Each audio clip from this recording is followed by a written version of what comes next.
1962 সালের কোনো এক রাতে পৃথিবীর সবচেয়ে সুরক্ষিত জেল থেকে পালিয়ে যায় 3 ভয়ঙ্কর আসামি। এদের পালানোর কাহিনী শুনলে মনে হবে এসব কেবলমাত্র গল্পেই সম্ভব, কিন্তু বিশ্বাস করুন এই লোকগুলো এমনভাবে পুলিশের চোখে ধুলো দিয়েছিল যা একেবারে গোটা বিশ্বকে হতবাক করে দেয়। আর তাদের 3 জনের সেই জেল পালানোর ঘটনা নিয়ে পরবর্তীতে এসকেপ ফ্রম আলকাত্রাস মুভিটা মুক্তি পায়।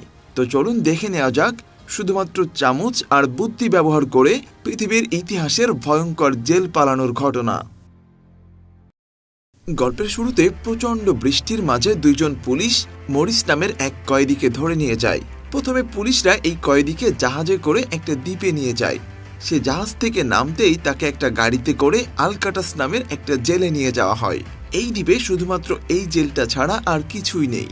আমেরিকার সব থেকে নামি দামি দাগি আসামিদেরকে রাখা হয় এই জেলে। মরিস দেখতে পায় এই জেলের বিল্ডিংগুলো আর সিকিউরিটি সিস্টেম খুবই মজবুত, তাই এখান থেকে কারোর পালিয়ে যাওয়ার কোনো সাধ্যই নেই। মূলত এই মরিস এর আগেও অসংখ্যবার জেল পালিয়েছে, তাই তাকে এই জেলে পাঠানো হয়েছে যাতে সে আর কোনোদিন জেল পালাতে না পারে। মরিসকে খুব ভালোভাবে চেক করে জেলের ভিতরে নিয়ে যাওয়া হয়, আর সেখানেই একজন গার্ড তাকে স্বাগতম জানায়। পরের দিন সকাল হতেই একটা বেল বাজলে সব সেলের দরজা অটোমেটিক খুলে যায়। একজনের জন্য একটা মাত্র সেল। গার্ড সবাইকে জেল থেকে বের হয়ে আসতে বলে। প্রত্যেক কয়েদির একই রকম পোশাক। সকালে সবাইকে লাইন দিয়ে নাস্তা খেতে হয়। সবাইকেই এখানকার নিয়ম শৃঙ্খলা মেনে চলতে হয়। মরিস লিটমাস নামে এক কয়েদির সামনে খাবার খেতে বসে। তখন মরিস বলে, আমাকে সস দেওয়া হয়নি, তাহলে আমি নুডলস কি করে খাবো? লিটমাস বলে, তুমি জেলে এসেছো না শ্বশুর বাড়ি যে তোমাকে জামাই আদর করবে? লিটমাস মরিসের কাছে কিছু খাবার চাই। মরিস তার খাবার দিলে সে তার পোষা ইঁদুরকে খাওয়ায়। সে সময় উইফ নামের এক কয়েদি সেখানেই বসে খাবার খাচ্ছিল। সে মরিসকে রাগানোর চেষ্টা করে। এর নামে অনেকগুলো ধর্ষণের মামলা আছে। উইফ সব সময় মরিসের পেছনে লেগে থাকে। রাত হলে গার্ড মরিসকে অফিসারের কাছে নিয়ে আসে। তখন তাকে অফিসার এই জেলের সকল নিয়ম কানুন সম্পর্কে জানিয়ে দেয়। সে বলে, আমি জানি তুমি খুব ইন্টেলিজেন্ট, কিন্তু তোমার চালাকি এই জেলে কোনোভাবেই খাটবে না। আজ পর্যন্ত কেউই এই জেল থেকে পালিয়ে যেতে পারেনি, আর এখানে সবকিছু আমার মর্জিতেই হবে। যেমন তোমার সাথে কে দেখা করতে পারবে, কে পারবে না, সেটা আমিই বলে দেব। ইভেন তোমার সাথে 2 মাস পর একজন দেখা করতে আসতে পারবে। মাসে কতবার গোসল করতে পারবে, সেই সব কিছুও আমিই বলে দেব। এমন সময় মরিস এখান থেকে সুযোগ বুঝে একটা নেল কাটার চুরি করে নেয়। সেই নেল কাটার সে তার বইয়ের ভিতর লুকিয়ে রাখে। পরের দিন সকালবেলায় বাথরুমে গোসল করার সময় উইফ মরিসকে আবারও বিরক্ত করে। এবার মরিস আর তাকে ছেড়ে কথা বলে না। সে তার আসল রূপ দেখিয়ে দেয়। উইফকে ধরে জোর করে তার মুখের ভিতর সাবান ঢুকিয়ে দেয়। এরপর গার্ড মরিসকে একটা লাইব্রেরিতে নিয়ে আসে কাজ করার জন্য। এই জেলে যে যে কাজ করতে পারে তাকে সেই কাজের দায়িত্ব দেওয়া হয়। এখানে এসে মরিস ইংলিশকে দেখতে পায়। এই ইংলিশ অনেক আগে থেকেই এখানে কাজ করে, আর এখানে সে একজন সিনিয়র কয়েদি। আজ সকালে তার সাথে যে গোসলখানায় মারামারি হয়েছে সেই খবরটাও জানতো। অর্থাৎ ইংলিশ এই জেলের কোথায় কি হচ্ছে না হচ্ছে এই সব খুঁটিনাটির খবরই সে জানে। মরিস তাকে জিজ্ঞাসা করে, আপনার কি জন্য জেল হয়েছে? তখন ইংলিশ বলে, আমেরিকায় বর্ণবাদ বেড়ে গিয়েছিল। আমি তাদের ভেতর 2 জনকে খুন করেছিলাম, যার কারণে আমাকে যাবজ্জীবন জেল দেয়, আর তার শাস্তিস্বরূপ আমাকে এইখানে রাখা হয়েছে। ইংলিশ মরিসকে কিছু বই দেয়। এই বইগুলো প্রত্যেক কয়েদির কাছে পৌঁছে দিতে হবে। এই জেলের অবশ্য কিছু সুবিধা আছে। তাদের বিনোদনের জন্য বইও পড়তে দেয়া হয়, এবং খেলাধুলার জন্য ছাদে খেলার ব্যবস্থা করা হয়। যার যেটা ভালো লাগে ফ্রি টাইমে সে সেটাই করতে পারে। তো যাই হোক, মরিস ছাদে আসলে ডগকে দেখতে পায়। ডগ সেটা নিজের ছবি আঁকছিল। এখানে সে অনেক বছর যাবৎ বন্দি আছে। তার ছবিতে আঁকা ফুল দেখে জিজ্ঞাসা করে, ছবির সাথে ফুল দেওয়া আছে, কিন্তু বাস্তবে তো তোমার কানে কোনো ফুল নেই, এমন ছবি এঁকেছো কেন? ডগ বলে, এই ফুলের অর্থ হলো সুখ, যেটা আমার ছবিটাই আছে কিন্তু আমার মনে নেই। তারপর মরিস ইংলিশের কাছে গিয়ে বসে আর মজা করে বলে, আচ্ছা, তুমি কখনো এই জেল থেকে পালানোর চেষ্টা করনি? আমি যদি এখান থেকে পালাতে চাই, তুমি কি আমাকে সাহায্য করবে? তার এসব কথাবার্তা শুনে ইংলিশ বলে, এটা আমাদের জন্য শুধুমাত্র একটা জেল নয়, কবরের মতো।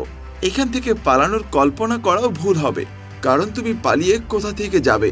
সামনে এই যে বিশাল সমুদ্র, সেখানে ঠান্ডা বরফ অথই পানিতে তুমি বেশিক্ষণ টিকে থাকতে পারবে না।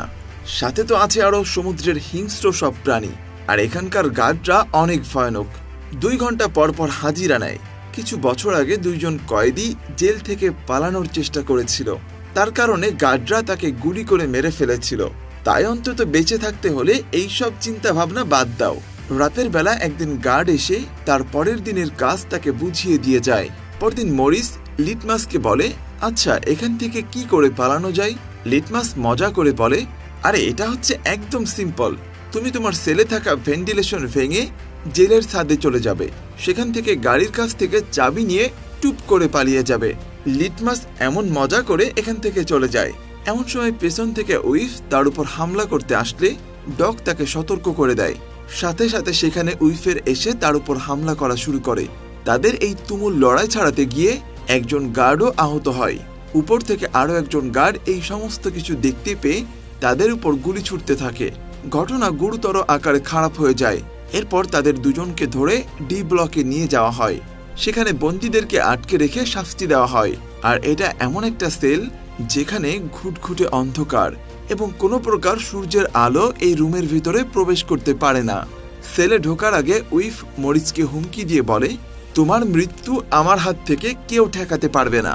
সারা রাত জেলের ভিতর মরিচের উপর অমানবিক অত্যাচার করা হয়। পরদিন তাকে আবারও তার পুরনো সেলে ফিরিয়ে আনা হয়। লিটমাস মরিসকে তার পোষা ইঁদুরের গায়ে এক টুকরা কাগজে চিরকুট লিখে স্বাগত জানায়। কিছুদিন পর চার্লি নামের নতুন এক কয়েদিকে পাশের ছেলে রাখা হয়। মরিস আর চার্লির ভেতরে ভালো একটা বন্ধুত্বের সম্পর্ক তৈরি হয়। মরিস চার্লিকে বাকি সবার সাথে পরিচয় করিয়ে দেয়। একদিন অফিসার তাদের সাথে দেখা করতে আসলে ডকের ঘরে অনেক পেইন্টিং দেখে রেগে যায়, যেখানে ওই অফিসারেরও একটা পেইন্টিং ছিল যেটা ডগ এঁকেছিল।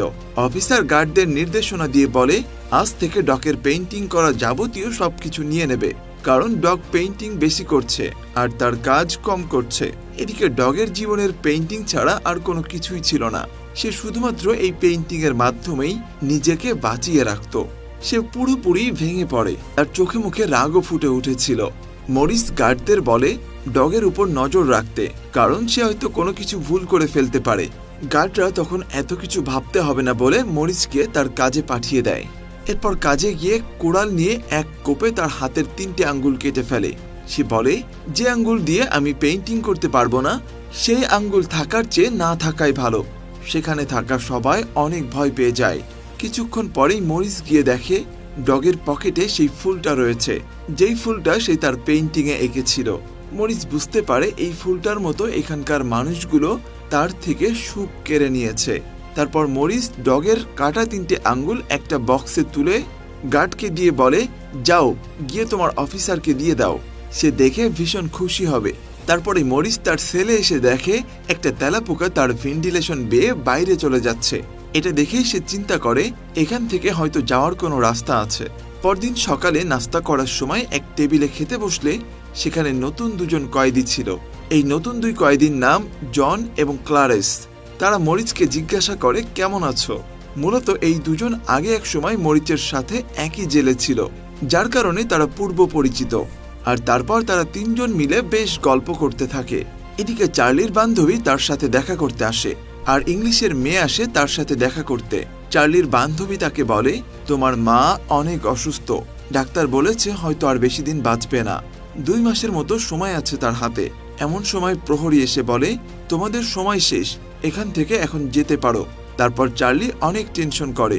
সে ছাদে এসে মরিচকে বলে, তোমরা যদি এখান থেকে পালাতে চাও তাহলে তোমাদের সাথে আমাকে সামিল করো। আমার মা বেশি ভালো নেই, আমি চাই মায়ের শেষ দিনগুলোতে তার পাশে থাকতে। পরের দিন তারা খাবার খাওয়ার সময় সবাই মিলে একটা মিটিং করে। মরিস তাদেরকে বলে, প্রত্যেকটা সেলে একটা করে ভেন্টিলেশন আছে, যেটা দিয়ে সরাসরি ছাদে যাওয়া সম্ভব। যেহেতু এই জায়গাটা সমুদ্রের পাশে, সেহেতু জেলের ভেন্টিলেশনের রডগুলো নোনা ধরে নরম হয়ে গেছে, খুব সহজেই সেগুলো ভেঙে ফেলা সম্ভব। আমার কাছে একটা নেল কাটার আছে, আমি সেটা দিয়ে ভেন্টিলেশন ভাঙার চেষ্টা করছি। যদি আমরা ভেন্টিলেশনটা ভেঙে ফেলতে পারি তাহলে ছাদে গিয়ে পর্যবেক্ষণ করে বুঝতে পারবো কোন রাস্তা দিয়ে পালানো সম্ভব। তারপর সুস্থভাবে একটা প্ল্যান করে এখান থেকে একে একে পালিয়ে যাব। তখন জন বলে, সবই বুঝলাম, কিন্তু ভাঙার পরে সেটা আবার জোড়া লাগাবে কি করে? নয়তো আমরা গাড়ির কাছে ধরা পড়ে যাব। মরিচ বলে, লাইব্রেরি থেকে আমাদের যে ম্যাগাজিন বই পড়তে দেওয়া হয় তার পেপারগুলো অনেক মোটা হয়। আমরা যদি ওটাকে কেটে রং দিয়ে ভেন্টিলেশনের মতো এঁকে দিতে পারি তাহলে দূর থেকে বুঝতে পারবে না ওটা অরিজিনাল ভেন্টিলেশন নাকি আঁকা।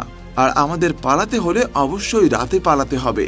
সব সময় আমাদের পুরো রাতটাকে কাজে লাগাতে হবে।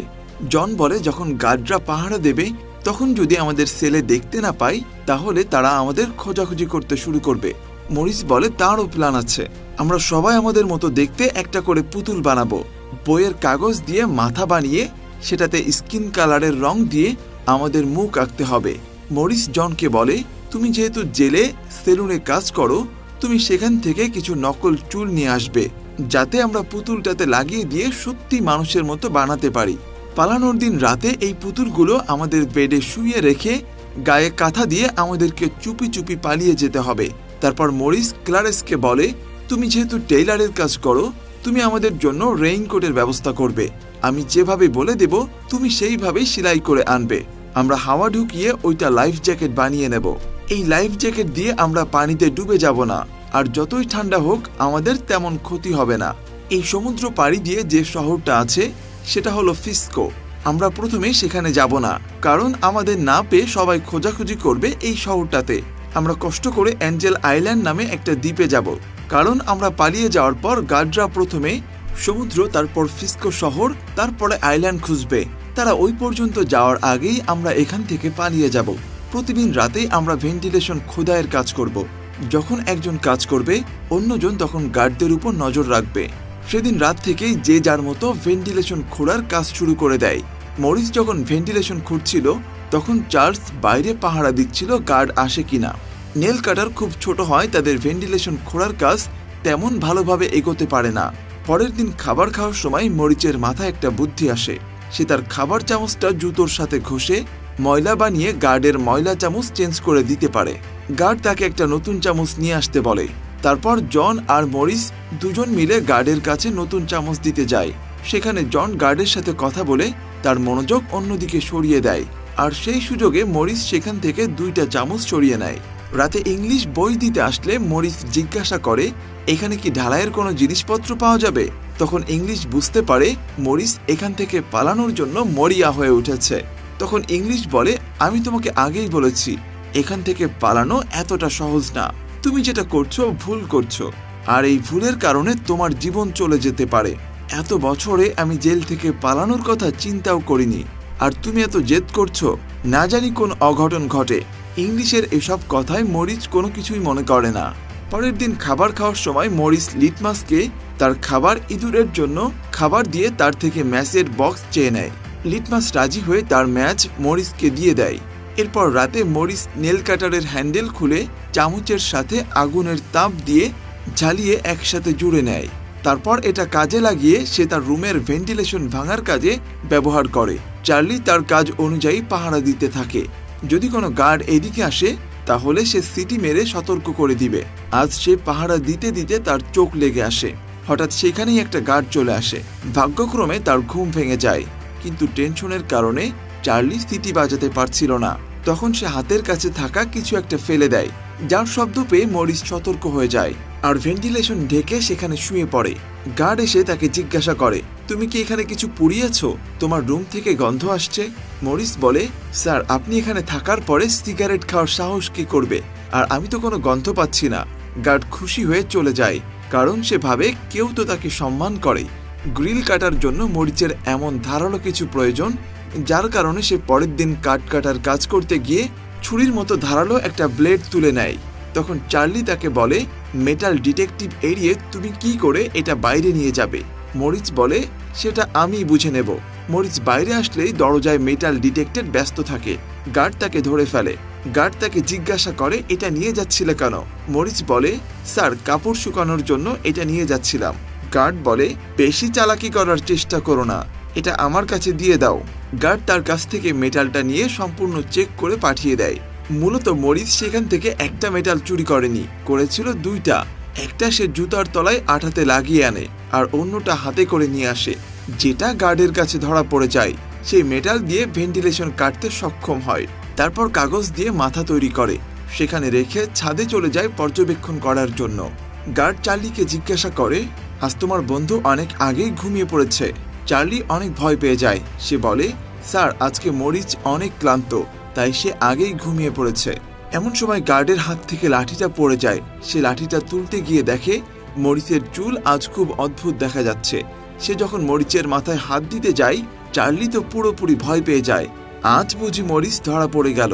তাদের প্ল্যান হয়তো এইখানেই শেষ, চিরদিনের মতো হয়তো বন্দী হয়ে থাকা লাগবে।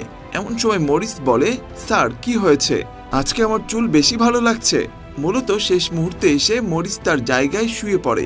এটা দেখে চার্ল একটু স্বস্তির নিঃশ্বাস ফেলে। পরের দিন খাবার টেবিলে এসে মরিচ বলে, ছাদের উপরে যে গ্রিলটা আছে সেটা অনেক উঁচু, সেখানে পৌঁছাতে হলে অন্য কারো সাহায্য প্রয়োজন। জন বলে, আমার ভেন্টিলেশন আমি কেটে ফেলেছি, আজকে রাতে গিয়ে ছাদে দুজন মিলে গ্রিলটা কেটে ফেলবো। তো যাই হোক, তাদের কথা মতো রাতে দুজন অবাক হয়ে যায়, কারণ সে গ্রিলটা খোলার মতো কোনো উপায় নেই। একটাই মাত্র পথ খোলা, সেটা হচ্ছে গ্রিলটাকে কেটে ফেলা। পরের দিন তারা যখন মিউজিক রুমে গিয়ে তাদের নিজের পছন্দ মতো বাদ্যযন্ত্র বাজাচ্ছিল, তখন সেখানেই মরিস ছোট একটা ফ্যান দেখতে পেয়ে তার বক্সের ভিতরে পুড়ে নেয়। ভাগ্যচক্রে এবারও সে বেঁচে যায়, কারণ মরিস বেরিয়ে আসার পর গার্ড বাকি সবাইকে চেক করতে শুরু করে। তারপরে ফ্যানের সাহায্যে তারা গ্রিল কাটতে সক্ষম হয়। তারপর তারা সিনেমা দেখার সময় মিটিং করে। মরিস জিজ্ঞাসা করে, রেইনকোটের কি অবস্থা? ব্যবস্থা হয়ে গেছে, এখন শুধু পালানোর অপেক্ষা। পরদিন সকালে খাবার টেবিলে অফিসার এসে ডগের ফুল নষ্ট করে ফেলে, কারণ ডগ মারা গিয়েছে, যেটা দেখে এখানকার সবাই রেগে যায়। লিটমাস বলে ওঠে, তুমি কেন ফুলটা নষ্ট করলে? অধিক উত্তেজিত হওয়ার কারণে লিটমাস সেখানে হার্ট অ্যাটাক করে পড়ে যায়। সবাই তাকে তুলতে গেলে অফিসার বলে, তোমরা অল্পতেই কেন দুর্বল হয়ে যাও? সে মাটিতে পড়ে গেছে, মারা যায়নি। সেই রাতেই তারা এখান থেকে পালিয়ে যাওয়ার সিদ্ধান্ত নেয়। তো এই দিন রাতে ইংলিশ ম্যাগাজিন দিতে আসলে মরিস হাত মিলিয়ে বলে, তোমার সাথে শেষবারের মতো হাত মেলাচ্ছি। এটা শুনে ইংলিশ বুঝে যায় মরিস কোনো না কোনো প্ল্যান বানিয়ে ফেলেছে। এদিন গার্ড হঠাৎ করে মরিচের রুম চেক করার জন্য আসে। এটা দেখে মরিস মনে মনে অনেক ভয় পেয়ে যায়, তবে আজই বুঝি তার খেল খতম। কিন্তু সে বিপদের সংখ্যা বুঝতে পেরে আগে থেকে সবকিছু এত গোছালোভাবে করে রেখেছিল, যা দেখে কারো বোঝার উপায় নেই ভেন্টিলেশন কেটে কাগজ দিয়ে একে সেট করে রাখা হয়েছে। গার্ড অফিসারকে বলে, আমার তোমাকে সন্দেহ হয়, কারণ মরিস আর চার্লি সারা রাত কি যেন গল্প করে। তখন অফিসার বলে, পরের দিন ওদের দুজনের সেল চেঞ্জ করে দিও, তাহলে একসাথে থাকা হবে না আর গল্পও হবে না। সকালবেলায় তারা খেতে বসলে উইফ এসে মরিসকে চোখ দিয়ে বলে, আজ রাত হবে তোমার এখানেই শেষ রাত। মরিস মনে মনে ভাবে, আসলেই আজ রাত হবে আমার এখানে শেষ রাত। দুপুরবেলায় তার সাথে গেলে উইফ হামলা করতে আসলে ইংলিশকে বাঁচিয়ে নেয়। ইংলিশ মনে মনে চাইতো মরিস কোনো না কোনোভাবে সফল হোক। তো যাই হোক, রাত হলে তাদের পালিয়ে যাওয়ার সময় হয়ে যায়। শেষ মুহূর্তে চার্লি অনেক ভয় পায়, যার কারণে সে জেল ছেড়ে পালাতে চায় না। অন্যদিকে তারা তিনজন ছাদে চলে আসে। ছাদে গার্ড স্পটলাইট দিয়ে ঠিক করার সময় তারা সেখানেই শুয়ে পড়ে, যাতে গার্ড তাদেরকে না দেখতে পারে। এভাবেই তারা ধীরে ধীরে বিল্ডিং এর শেষ প্রান্তে চলে আসে। এদিকে চার্লি খুব সাহস নিয়ে তার রুম থেকে বের হওয়ার সিদ্ধান্ত নেয়, কিন্তু ততক্ষণে অনেক দেরি হয়ে গেছিল। সে কি করে ছাদের ওখানে এসে একা একা গ্রিল টপকাতো।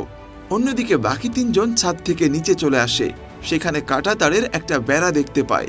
এবার একে একে তিনজন এই বেড়া পার হয়ে এ পাশে চলে আসে। এখন তাদের সামনেই ঘন একটা জঙ্গল পাড়ি দিতে হবে। জঙ্গলের মাঝখানে তারা একজন গার্ডকে দেখে ভীষণ ভয় পেয়ে যায়। গার্ড তাদের দেখার আগে লুকিয়ে পড়ে। ততক্ষণে তারা সমুদ্রের এক প্রান্তে চলে এসেছে। তারপর তাদের রেইনকোট দিয়ে বানানো লাইফ জ্যাকেট নিজেদের মুখের হাওয়া দিয়ে ফোলাতে শুরু করে। এটা পরেই তারা কোনো মতে তিনজনে সাঁতার কাটতে থাকে। সকালবেলায় প্রতিদিনের মতো গার্ড সেল চেক করতে থাকে। চার্লি তার সেলে দাঁড়িয়েছিল। সে যদি একটু সাহস করত, তাহলে বাকি তিনজনের মতো সেও আজকে এখান থেকে পালিয়ে যেতে পারত। ওইদিকে গার্ড চারদিকে জিজ্ঞাসা করে, তোমার বন্ধু মরিচ এখনো ঘুমিয়ে আছে কেন? গার্ড মরিচকে ডাকতে থাকে, কিন্তু মরিচ আর ওঠে না। এটা দেখে গার্ডের অনেক রাগ হয়ে যায়, আর সেল খুলে সে তার মাথায় জোরে একটা আঘাত করে। তখন পুতুলের মাথা ছিটকে নিচে পড়ে যায়। গার্ড তখন বুঝতে পারে এটা নিশ্চয়ই মরিচ বানিয়েছে। সে সেখানে দ্রুত ইমার্জেন্সি বেল বাজিয়ে দেয়, আর চারিপাশে তাদেরকে খুঁজতে বেরিয়ে পড়ে।